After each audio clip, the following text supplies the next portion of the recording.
Hello Francisco and Leslie, this is Michael with Terry Henricks. Thank you so much for your purchase on the Wrangler 4XE. I've got it right behind me. I'm going to go over some features with you. So I've got it freshly washed, got all the frost off of it this morning. We're ready to rock and roll. I'm going to go over some of the specifics here with you, starting from the cargo area. But I've also got it parked next to our charging station so I can show you how that operates as well. But let's start with the back here. We've got the backup camera mounted on the wheel. Back split gate here. Tons of cargo space.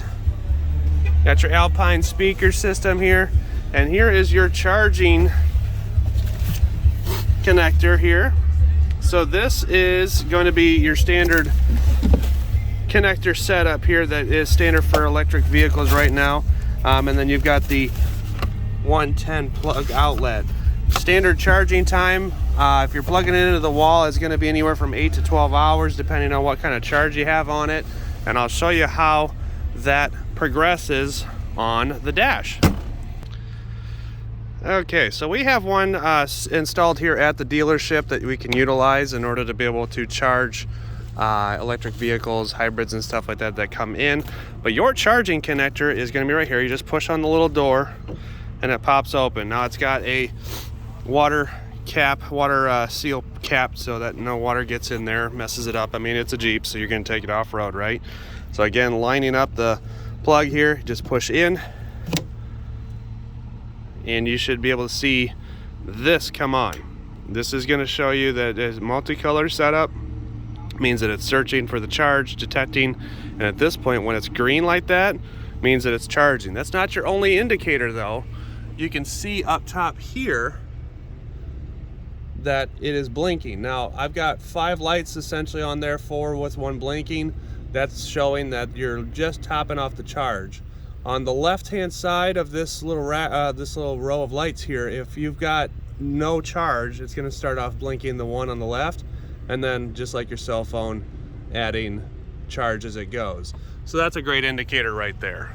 Gives you an idea as to where you're starting off at. It'll also tell you on the dash,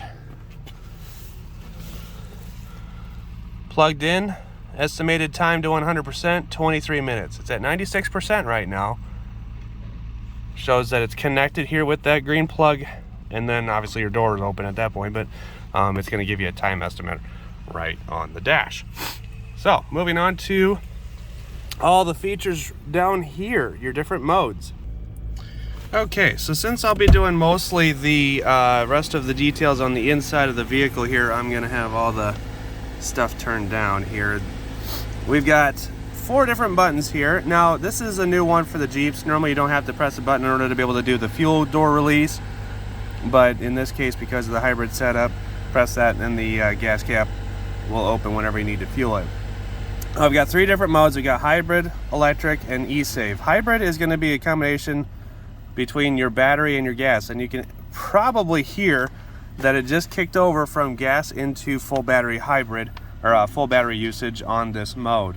So it's definitely going to be a battery primary type vehicle.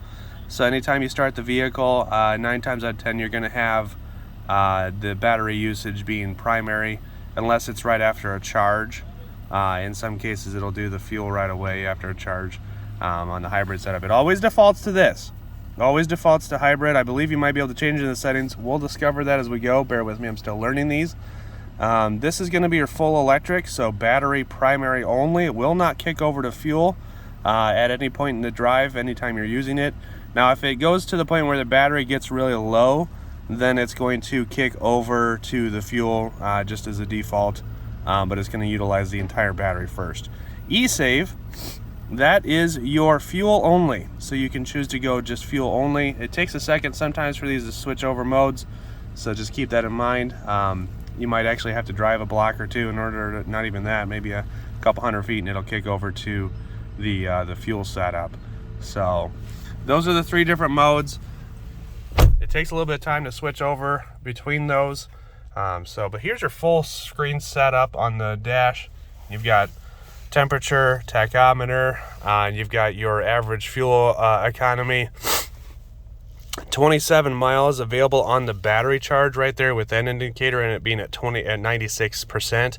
You might be able to get more mileage as you drive it. It'll adjust based off of your driving patterns. And then you've got 283 miles total range, and then this is your fuel range, 256 miles. So it breaks it down really nice and easy on one little gauge right there, and there's your full fuel tank there. So this is going to show what charge you have, how much power you're using, and then also keep in mind, because this is a hybrid setup, it'll use some of that regenerative braking in order to be able to recharge the battery a little bit, and the fuel engine in order to be able to recharge the battery a little bit. So that's the whole hybrid setup. Let me do a brief overview on some of the interior features.